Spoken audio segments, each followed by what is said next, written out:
Hey, good evening, everybody. It's Pelly Keeg. I'm sitting here looking at my Pick Ems for literally at the 11th hour. I think it's 9 p.m. here as I'm recording this. And I just wanted to sit here and do a quick kind of retrospective on my picks for the knockout stage, talk about the World Final that's coming up in just a few hours, talk about what we saw in previous stages of the knockout round. I say quick. Every time I say that, it takes 45 minutes. So, so we shall see. But anyway, I just wanted to talk about some of these teams, some of the series that we've seen, and the weird situation that we find ourselves in with Worlds. So I guess we'll just go. Let's see. Let's go most predictable first, right? I don't think anybody was really surprised by this. There's not a lot to talk about. It was just the usual precision clinical surgery type gameplay from Gamwan from Damwon Gaming, excuse me, beating a team that they had serially beaten before, right? It's unfortunate that the bracket worked out the way it did, because all we saw was Korea versus Korea with pretty much the expected result. Now, some unexpected results.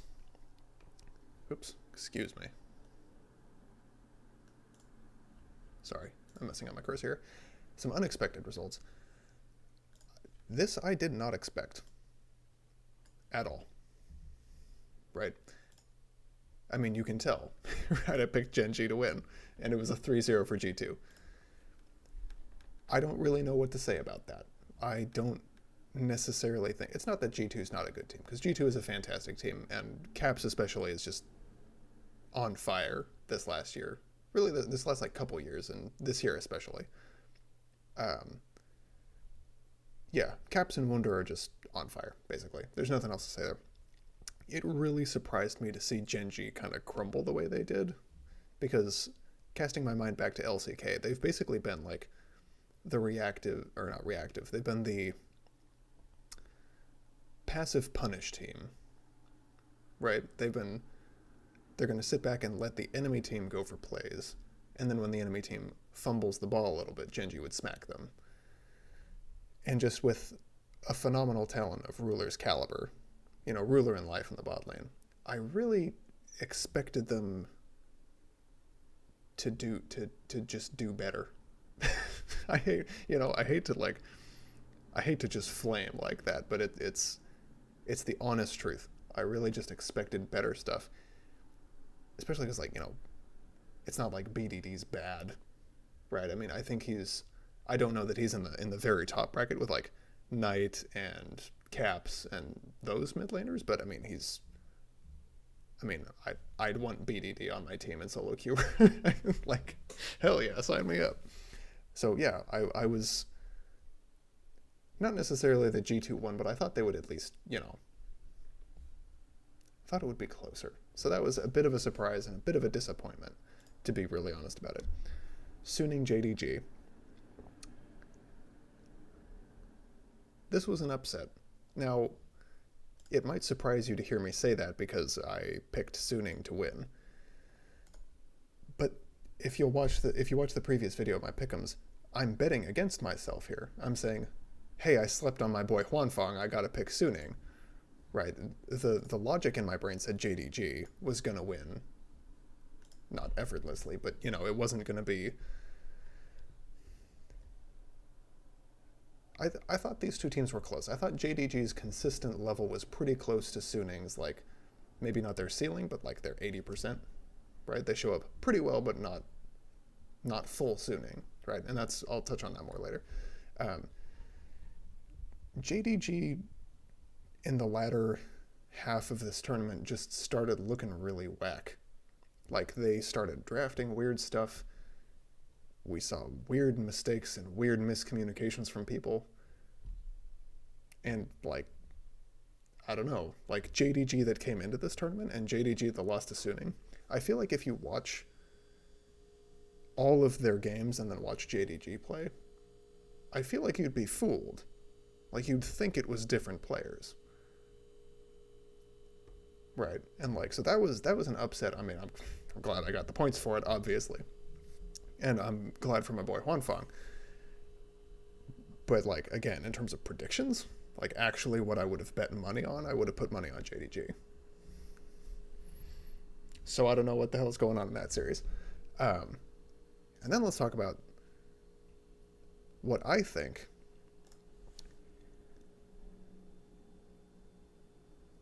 Let me choose this phrasing. This right here is an upset win. And before you flame me, dislike, and comment, and tell me I'm an idiot, I don't mean it's surprising that Top Esports beat Fnatic. I mean it's surprising that it was 3-2. This series right here was... It had some of the best games of this entire tournament so far. And I think if you watch the whole series, you just like marathon it. I think that's really good entertainment. Okay. That is really surprising. If you have been watching esports, if you've been like listening to what people were saying about Top Esports, what I was saying about Top Esports even, this isn't supposed to be a 3-2 reverse sweep. This is supposed to be a 3-0 clown fiesta, right? Nemesis is supposed to go up against Knight and get friggin' dumpstered, right? Well, I mean, it's not even Nemesis. It's like 5-man from Top Esports. Every matchup wins, right? Like that's what we were all thinking going into this. We're like, okay, it's GG easy for Top Esports. See ya in the semifinals. And then they get in the series and they struggle, right? Like legitimately almost get 3-0 swept. And then, you know, something in Knight's brain turns on. He's like, wait, I'm losing. I hear the Naruto theme music, right? And he just pops off and, you know, the first reverse sweep at Worlds ever, I think. Yeah, anyway, the reverse sweep happens. Ellis described that as like a Twilight Zone kind of event, and it really is. If you haven't seen these games, I encourage you to watch these. These are, oops, it's a good circle. These are really good games. Very strange games, to say the least. And then we come to the real WTF of the tournament so far. Right? Because down here, I mean, again, like, Damwon Gaming might actually be the best League of Legends team on the planet Earth right now. And I don't say that because, like, oh, they're probably going to win Worlds. I mean, they are the best team. Right? Because there's a difference between winning a tournament and being the best team in the world. And I think Damwon is honestly going to be both. Right now. You know, with all the variables as they are right now. So yeah. Again, I was sad to see G2 crumble the way they did, but am I surprised? It's Damwon. They're fucking monstrous. Right? Now this happens. And now we come to the finals. Nice pick, Pelly. Now we come to the finals. And I know what everybody is thinking. Right? Or not even what people are thinking. I've seen this actually said a lot in Reddit threads and so on. Okay, Suning beat Top Esports. So it's Suning versus Damwon. Suning beat Top. Suning is greater than Top. Yes, they beat them. Yes, they beat them in a best of 5, and I think that's meaningful. I don't think we should take anything away from Suning. I think Suning played a fantastic series. Again, I think if you're looking for games to watch Suning versus Top, right? Because it's a hype matchup. It's good games. Suning pops off. Like, it's got it all for me, right? It's got the Angel pop off. It's got the Huanfeng pop off. It's got SOFM farming the entire game and ending up with 3,000 CS. You know, like it's a fantastic series. But I want to throw a grain of caution everyone's way about making your final predictions. Because Suning, in my opinion, it's not really that they beat Top Esports. They beat like halfway up esports. Like, yeah, they beat them, but they beat the wackest Top Esports that we've seen at this entire tournament. And frankly, I think that we've seen in this year, right? Spring, summer, whatever. This was weird. I mean, watch these games, and like, despite the hypeness of the matchup and the closeness of some of the games, just count how many times Jackie Love, like, flashes or arcane shifts to his death. Like, there's one play that I'm thinking of specifically. They're fighting around Suning's red buff, right? It's like after a dragon. And they're fighting around Suning's red buff. And that brush that spawns below red buff, Jackie Love flashes blind into that to try and flash Q somebody who I'm pretty sure is Suning support. I'm pretty sure it's Sword Art that he's shooting a flash Q at for Ezreal. It's an Ezreal flash Q. Like, he flashes into that brush, no vision, knowing there are 4 people from Suning around to shoot his Q and try to kill a support. And, like, that's not typical top esports. Like, yeah, they're aggressive, and, you know, Jackie Love especially is, he's known for seeing an angle and exploiting it to the maximum, let's say. But, like, flashing blind into a brush with 4 people, like, it's the worst of both worlds. It's no vision, and you know they're there. Right? Like, you're certain that there are 4 people there, but you can't actually directly see any of them. It's yeah, anyway, there's some really wacky stuff from Jackie Love. I refuse to call him Wacky Love, because that's mean. And I love Jackie Love, so, you know. But anyway, Suning, they crunched through and got the victory. And I hate to say this, but I really think that, like, Knight was pretty much the only person on top esports who was actually on his form these games, right? Like, 369, we'll call that a 6. Jackie Love was seeing angles that didn't exist, I think, is basically what was happening there. Maybe he was trying too hard. Maybe he was over-carrying, for lack of a better phrasing. He was like, all right, get me in there. We saw some weird, uncharacteristic mistakes from Karsa. And that was the really surprising thing for me, because, like, excuse me, you know, Jackie Love does go for, like, low percentage plays sometimes, and he just forces them because he's a god. But Karsa's usually pretty precise. Like, he's the enabler, you know, he just sets stuff up for his teammates, makes openings for his teammates, and then his teammates obviously capitalize on them. It's not really like Karsa to be the one, like, over-forcing, or I'm thinking specifically of a couple of crucial set ultimates. Right, like the one where he drags Sword Art over the wall and saves Sword Art's life. Like, that's not a Karsa play. That is atypical. The guy is usually much more precise and very controlled. Like, he's like the calm one on the team, right? And then Yuyanja, I don't know what to say. He's I believe in my heart of hearts that Yuyanja is a really great player. He reminds me, he's like the Eastern Hylissang in this regard. I think the way he looks at the game is he's always looking to force the opportunity, right? Like, even if there's not really an obvious pick to be made, he's looking for one, right? He's got his finger on the trigger as far as the Leon ult goes. He's just like, I want to stun people. And he's like looking for the opening, forcing the play, sometimes to his detriment, right? And in this series, it was definitely to his detriment. We saw him put up some very aggressive score lines. Let's just be diplomatic and say he had he was tanking a lot of aggro for his team, let's say. I think in one game he went like 0-7 or something, which is just, you know, you hate to see it. But again, I just want to throw in a chef's pinch of caution as far as the whole, like, oh my god, they beat top esports. Yeah, but also no, right? Like, Knight showed up to this series. Knight played really well, had some really good games, and just couldn't secure the win, right?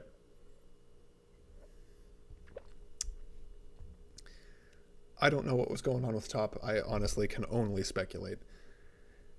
It was weird, but again, I recommend, like, watch top esports in the LPL finals or in the group stage of this tournament, and then watch them in this series, and it is very different. Like, there is a marked difference. It's not that they're suddenly bad, right? Like, top esports didn't, like, suddenly turn into North American silver players or something. But there is a clear difference in their level, right? But, long story short, Suning got the wins, right? They got the 3-1. They're through to the finals. Good job, Suning. Excellent work. They're winning me over. I'm turning into a Suning fan. You know, like, the more I learn about them and the more I see them play, I'm turning into a Suning fan. And now we get through to the finals. And here's where we start running into problems, right? Because I think what happened here really... Oh, casting our minds back to LPL. Suning could not beat Top Esports. They couldn't figure it out. It was their kryptonite. For whatever reason, right? Top Esports was just Suning's kryptonite. Then they meet in this series and Suning claps them, right? Maybe they solved it. I don't know. I think what happened here, to just grotesquely oversimplify it, I think Suning showed up and Top Esports didn't. I think Suning, and I think this is something Yamato said previously, I'm not sure though. Or I know someone else said it, I'm not sure if it was Yamato or if it was Lyric or somebody. I think Suning has a very high ceiling, right? And we see this in like a game where Huanfeng just smashes Jackie Love, right? Like Jackie Love's widely touted as like probably best in the world at his role. You know, it's like Jackie Love and Ruler are in that conversation. In the world right now, as far as AD carry players. And then Huanfeng shows up, and it just looks like Jackie Love can't play. Right? And like part of that's a team effort. I mean, you know Jackie's a threat, so you focus Jackie, right? And then Jackie Love looked kind of weird on the day. But the point is, Huanfeng, at his ceiling, right? Bin at his ceiling, Angel at his ceiling. There's an Angel ceiling game in this series, by the way. It's absurd how hard he pops off. And SOFM at his ceiling and Sword Art at his ceiling, right? Like if all the gears sync up at the same time, the pinnacle of Suning performance is really, really high. And the bottom of Suning performance is embarrassingly low. In the professional context, like in the context of the LPL, I mean. Because again, these teams are all hyper-skilled. But by the standard of this tournament, I think Suning can hit the highest and sink the lowest. Now, if you'd asked me this question 2 weeks ago, I wouldn't have said that. I would have said that there was Top Esports with the maximum ceiling. I think I did say that actually in a video.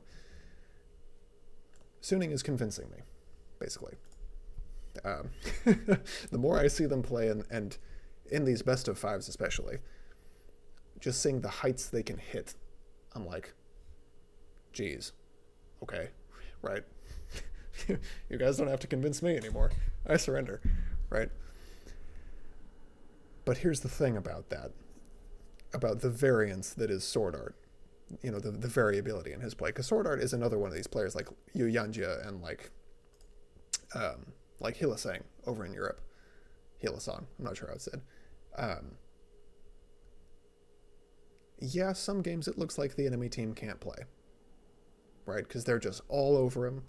They're just Recon ult flashing and Wing 3 people in a random brush, right?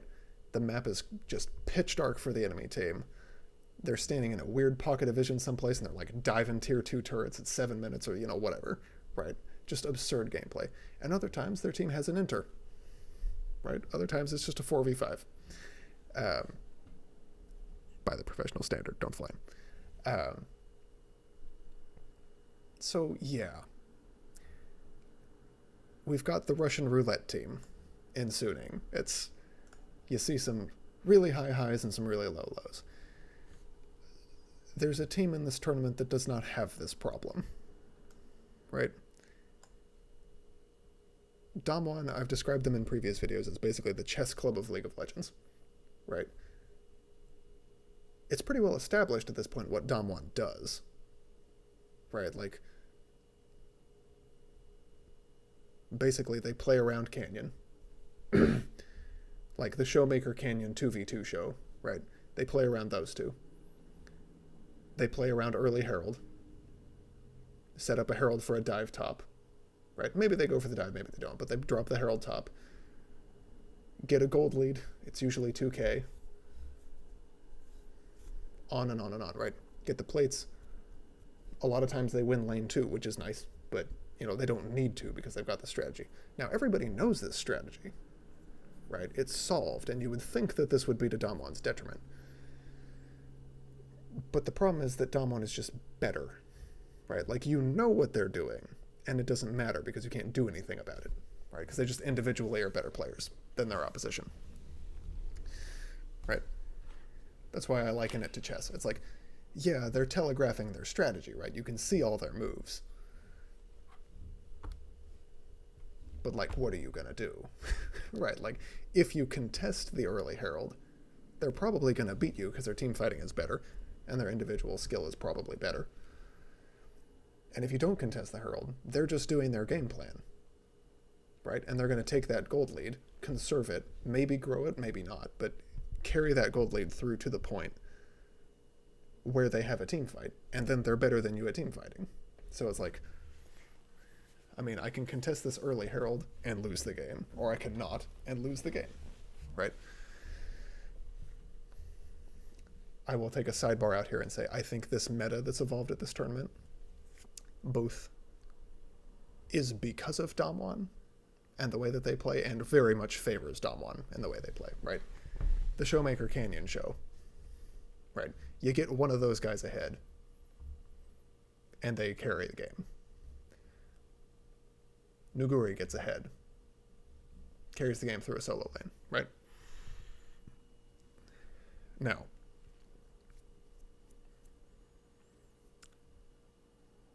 Damwon is consistent in the extreme, right? If they were any other team, if they were any other combination of 5 players, I would probably say they're too consistent. They do the same stuff, right? But there's something to be said for practicing something to the point of obsession. And, like, so Damwon have both mastered the way that they play, and they're not bad at the other styles. And, like, that's what makes them so scary, is, like, Nuguri can play all the meta top laners, right? He can play, like, he can play the Camille. He can play the Ornn, you know. I think it might be a waste of his individual talent, let's say, to put him on Ornn duty. Play the Camille, play the Ornn. I'm sure he can play Jax. Right? I mean, Jax is one of those champions where it's like, yeah, you know, can you play him? Yes. So he plays all the meta stuff. And then he has these weird picks. Like, weird, like, not in the meta, right? Not contested stuff. I'm thinking of the Kennen and the Lulu especially, right? And Damwon almost always plays topside, right? They always play for Rift Heralds, for the early Rift Herald and the plates that they get off of that. But they don't have to, right? Ghost and Beryl, I think, are probably the most underrated players at this tournament, as far as, like... Because here's the thing with Damwon, right? Because they're always playing topside, through Canyon, through Showmaker, through Nuguri sometimes, Ghost and Beryl should be losing. You'd think, because they're getting no attention, right? And Beryl is involved in that mid 3v3, right? He roams up and helps Canyon and Showmaker. That's kind of the way they play, and Ghost is on his own. The fact that a lot of times they go even in the 2v2, while also, you know, I'm thinking especially of Beryl here, while also impacting mid and the rest of the map, is absurd. Like what? Like Ghost is just the 1v2 god? I mean, that's one option. Or you answer Damwon's play, you send your support at mid, and it doesn't matter because Beryl is just better. Right? So if they need to play through their bot side, they totally can. So yeah, Damwon's just this, like, I could go on and on about this, but, like, Damwon is a monster team. And, like, I know everyone is raving about how they're the best team in the world, but, like, I almost think they're underrated. As weird as that sounds, given all the hype. But anyway, let's resolve back to my point before I start ranting about every AD carry player. Suning versus Damwon. Okay. There is totally a world where Suning wins. Right? There's totally a world where this is just a friggin' 3-0 clown fiesta. Right? Because Suning, epitomizing the high variance style of the LPL, they might grab Damwon's, you know, lapels, grab them by the front of their coat, and just jump off a cliff with them. right? Let's be like, no, we're 5v5ing over raptors and you have to join or you lose the game, right? We're going to put Canyon in the trash if you don't come help him. And there's like devastating level ones or like weird forced plays from Suning, right? There's totally a world where that happens. Like in some number of universes, I think that happens. In most universes, I think Damwon is just so controlled and so precise and so like certain about what they're doing, for lack of a better word. Like Damwon's decision making is one of the best things. It's one of the best things about them, and it's one of the strongest decision making skill sets at this tournament by far. Because the thing is, they all agree. Like, it's very rare to see Damwon do something weird, where one person, it's rare to see them pull a sword art, for lack of a better description, where it's like one person's like, I am firing my Leona ult, and the rest of the team is like, yeah, about that, right? Like, when Damwon is doing something, they're all doing it, and they all agreed on it like minutes in advance, right? If they want to play for that Herald, right? Canyon is making a call, he's saying, okay, I'm going to go for this Herald. By the time he gets there, Showmaker's already pushed in mid. Nuguri's already got top priority, right? Excuse me. Full of burps. Goodness gracious. Like, the waves are set up, if, you know, maybe they're not pushed in all the way, right? But the point is the lanes are in a state where people can come help Canyon play for that early Herald. To such an extent that, like, you'll see Beryl just, like, walk across the map. Right? He's like, okay, cool. See ya, Ghost. I'm out of here.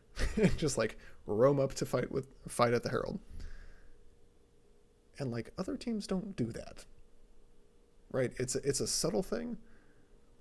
And honestly, I think it makes Damwon's games kind of like beautiful but boring to watch, because they're just so cohesive. It's like a hive mind playing League of Legends. And like, you know, Suning, I think they've got some really phenomenal individual skill. And like I said, I think they have high ceilings. But I don't think they're that cohesive.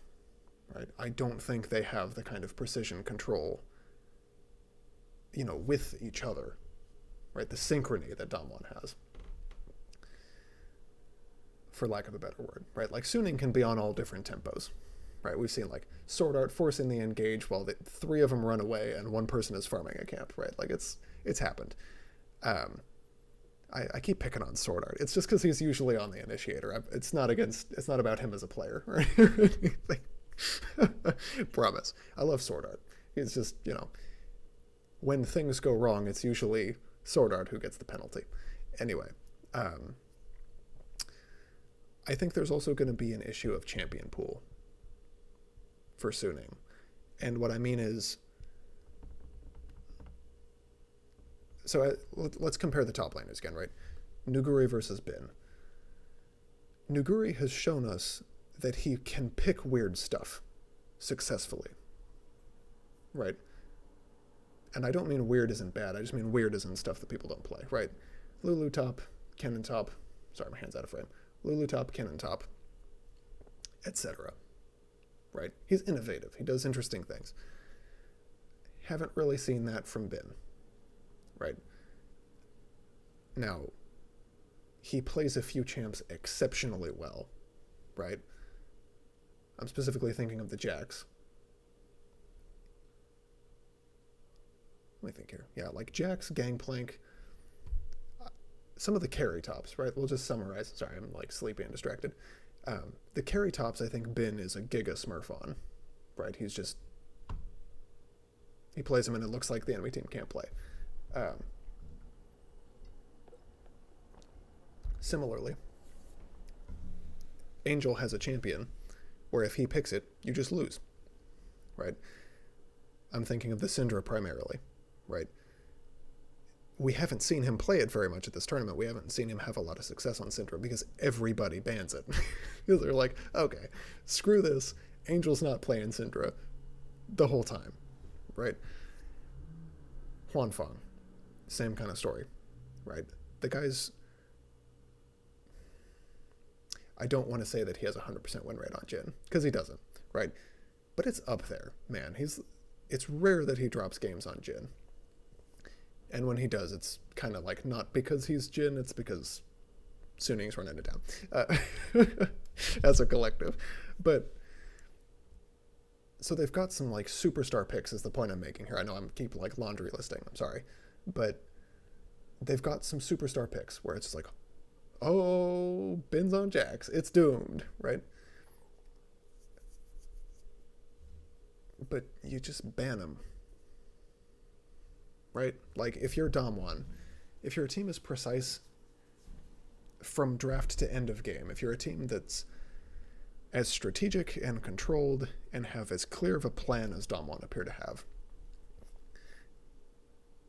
you know which of the picks you need to remove, essentially, right? Like, if you're gonna try to play through top, like top lane specifically, if you're gonna try to play through Nuguri, put him on some kind of carry, you know you absolutely have to ban Bins Jax or Gangplank, depending on the champion, right?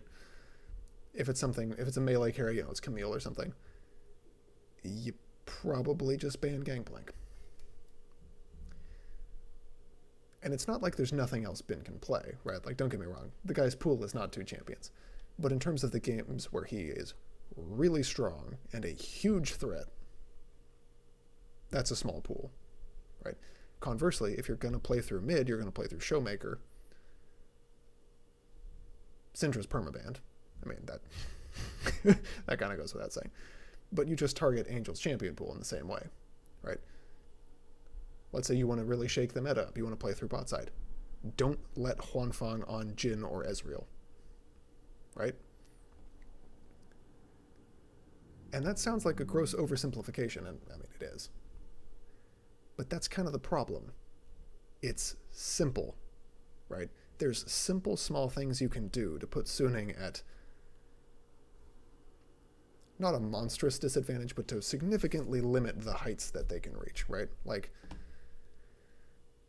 Huanfeng on Ezreal is a different player from Huanfeng on Ashe, right? Not that he's not wicked good at Ashe, it's just that he's not on Ezreal, you know? And like, yeah, anyway, just to summarize, I think Damwon is a focused enough team on stuff like drafting and strategy and like having a game plan and executing it. Actually, yeah, let me run this back. Let me just compare the two teams. Suning, I feel like, are the anime protagonists, right? They're the main character in the anime. They've got absurd potential for reasons that not everybody seems to understand. And like sometimes they just unlock it. Like their theme music comes on and just like, you know, they've got all the black scuff marks on their face and they just like wipe them off and the theme music comes on and they just beat somebody's ass, right? Just thrash them, right? Person's at a friggin', you know, anime villain is at an 8 and then Suning just goes up to a 15, right? And it's just like, what is this? Where did this come from, right? Hidden technique. Damwon Gaming is the anime villain, right? They're just always at a 10, right? It's comparatively pretty rare for Damwon to do anything like, this is going to sound weird, it's pretty rare for them to do something spectacular in the unexpected sense. They pull off beautiful team fights and stuff all the time. They pull off individual outplays all the time because of their individual skill as players. But with Damwon, they just do something beautiful exactly when you'd expect them to, right? Like for instance, I can't remember which game this is, but there's a game where the enemy team is going for a Drake that will put them at soul point because Damwon has been playing through topside and getting the heralds, right? Standard stuff for Damwon. They go down there with their gold lead, fight for the soul point, and crush the enemy team in the 5v5. Just smash them, right? Pick them apart and outplay them. But you expect it, right? It's like, yeah, That's what they're going to do. They're going to get the top half of their map really strong in the form of Nuguri, Canyon, and Showmaker. Ghost and Beryl are going to be on a supportive AD carry and an initiator, respectively. You know, Beryl's going to throw the Leona ult, and then Showmaker, Canyon, and Nuguri are going to kill the entire team. Right? It's classic. It works. It's expected. Right? Suning are the people who are going to pull out the Nocturne mid. Right? Like, I know we saw that from Top Esports, but the point stands, right? They're going to do the weird stuff, the unexpected stuff, the chaotic stuff. And so in terms of my actual prediction, like, I can't in good conscience put anything that's not this. Because that's the thing about this series. Suning is the team that is unpredictable, right? They might show up. They might be sharding. Excuse me. They might be shining stars in the firmament. They might be the sun, and Damwon Gaming is an iceberg that's just melting away before them, right? Like, I keep coming back to this, but like Suning's ceiling is insane. Especially at the individual level. I would put the players of Suning, it's pretty equal footing between, like in the matchups, it's pretty equal footing. Just in terms of individual ability at the game. The problem is that Damwon doesn't play based strictly on individual ability. They do all this cheap stuff, all this nerd stuff like drafting and strategy and wave control and watching your VODs so they know what champions to ban or what spikes to look out for, right? Damwon obviously does their homework. Probably more so than any other team at this tournament. And for that reason, I can't predict anything other than Damwon winning. Because if Suning wins, it's going to be some forbidden technology, right? It's going to be the Dark Harvest Zoe support, or, you know, whatever, right? Like, it's going to be something that, from the outside looking in, I literally cannot predict, and so I have to predict Damwon. For that reason, I also have to predict it's 3-0 Damwon. I know that sounds weird, but I feel like if Damwon win, it's going to be clinical and precise and consistent, and probably kind of a resident sleeper. No bully, it's just their games are like so clinical and precise that it's like, well, you know, the enemy team didn't stand a chance. This was not fun, right? Conversely, if Suning wins, it's going to be a banger. There's going to be punches thrown, right? There's going to be weird picks, weird builds, weird timings, 5v5ing over Gromp, right? Like, you know, LPL stuff, right? Yeah, anyway, I think I'm starting to loop around and repeat myself, so I'm going to cut it off here. Relatively quick. We're at what, 38 minutes? Shorter than the last one. Yeah, anyway, I'm going to cut it off there. I think Damwon are the world champions. That being said, this series is going to be insane one way or the other. It's either going to be a precision chess match from Damwon, where they're already planning for next year's world championship, or it's going to be Suning leveling up and just catching on fire, right? So, anyway, I'm predicting it for Damwon. Let me know your picks down in the comments. If I said anything that you vehemently disagree with or emphatically agree with, let me know also. If you like this, you want to see more stuff like this, hit the like button or the subscribe button as applicable. Oh, screw it, hit them both, right? Conversely, if you hated this content and you want to consign it to the fiery abyss of the algorithm, hit the thumbs down. Show your displeasure. Leave me a nasty comment. Explain to me that I'm a fool for not predicting that TSM would win Worlds. Why no TSM here? Pelly King is stupid. Anyway, we'll talk more about TSM in future videos because I love him to death. But anyway, I'm going to wrap it up there. I'm calling it for Damwon. Have a good evening, everybody. Stay safe, be well, enjoy the World Championship, and yeah, take care. I'll see y'all in the next one.